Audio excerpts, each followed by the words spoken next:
Lesson 166. I am entrusted with the gifts of God. All things are given you.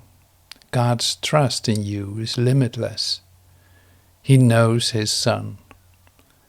He gives without exception, holding nothing back that can contribute to your happiness. And yet, unless your will is one with His gifts are not received. But what would make you think there's another will than His? Here is the paradox that underlies the making of the world. This world is not the will of God, and so it is not real. Yet those who think it real must still believe there is another will, and one which leads to opposite effects from those He wills. Impossible indeed, but every mind which looks upon a world and judges it as certain, solid, trustworthy, and true believes in two creators, or in one, Himself alone, but never in one God. The gifts of God are not acceptable to anyone who holds such strange beliefs. He must believe that to accept God's gifts, however evident they may become, however urgently he may be called to claim them as his own, is being pressed to treachery against himself. He must deny their presence, contradict the truth, and suffer to preserve the world he made. Here is the only home he thinks he knows. Here is the only safety he believes he can find. Without the world he made, he is an outcast, homeless and afraid. He does not realize that it is here he is afraid indeed. And homeless too, an outcast wandering so far from home, so long away, he does not realize he has forgotten where he came from, where he goes, and even who he really is. Yet in his lonely, senseless wanderings, God's gifts go with him, all unknown to him. He cannot lose them, but he will not look at what is given him. He wanders on, aware of the futility he sees about him everywhere, perceiving how his little lot but dwindles as he goes ahead to nowhere. Still he wanders on in misery and poverty, alone though God is with him, and a treasure his so great that everything the world contains is valueless before its magnitude.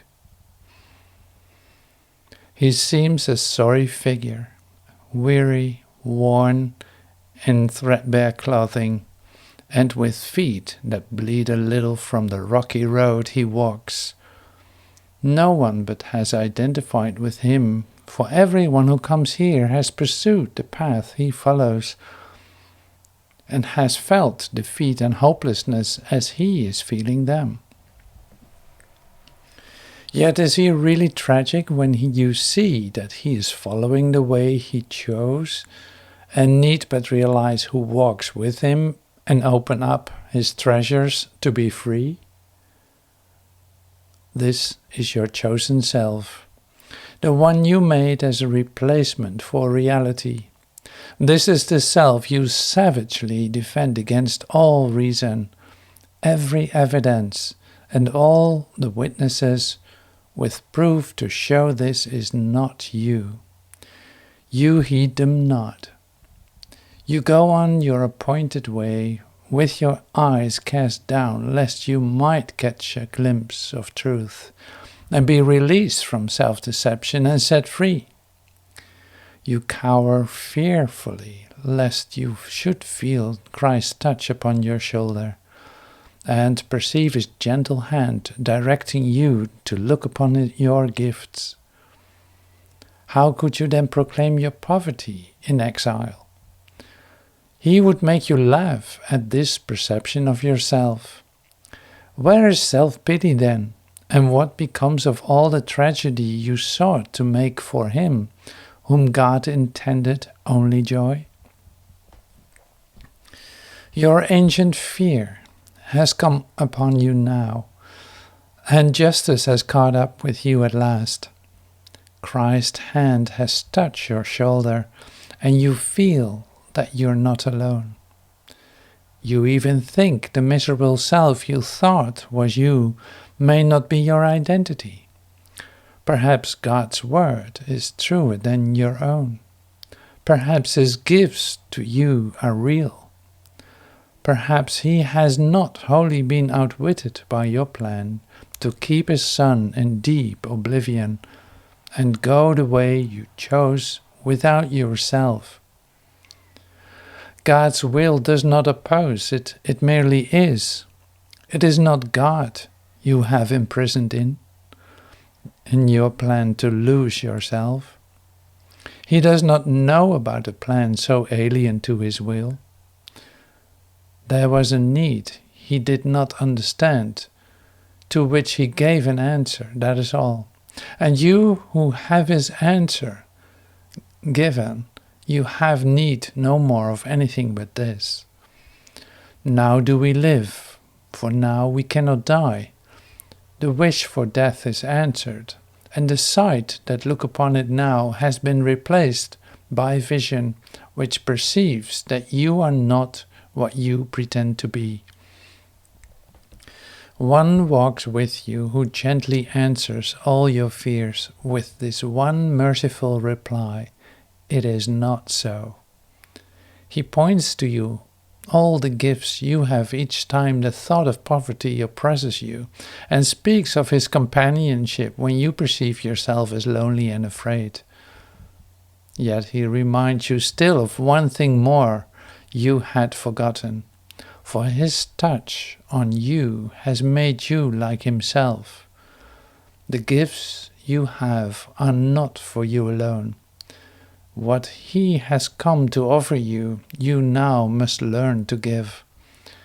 This is the lesson that his giving holds, for he has saved you from the solitude you sought to make, in which to hide from God. He has reminded you of all the gifts that God has given you. He speaks as well of what becomes your will when you accept these gifts and recognize they are your own. The gifts are yours, entrusted to your care, to give to all who chose the lonely road you have escaped. They do not understand, they but pursue their wishes. It is you who teach them now, for you have learned of Christ there is another way for them to walk.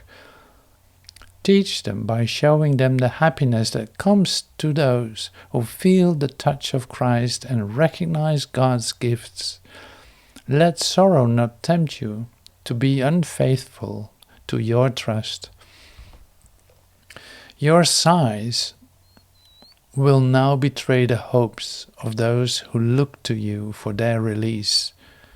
Your tears are theirs. If you are sick, you but withhold their healing. What you fear but teaches them their fears are justified. Your hand becomes the giver of Christ's touch. Your change of mind becomes the proof that who accept God's gifts can never suffer anything. You are entrusted with the world's release from pain. Betray it not. Become the living proof of what Christ's touch can offer everyone. God has entrusted all his gifts to you. Be witness in your happiness to how transformed the mind becomes which chooses to accept his gifts and feel the touch of Christ. Such is your mission now, for God entrusted the giving of his gifts to all who have received them. He has shared his joy with you, and now you go to share it with the world. I'm entrusted with the gifts of God.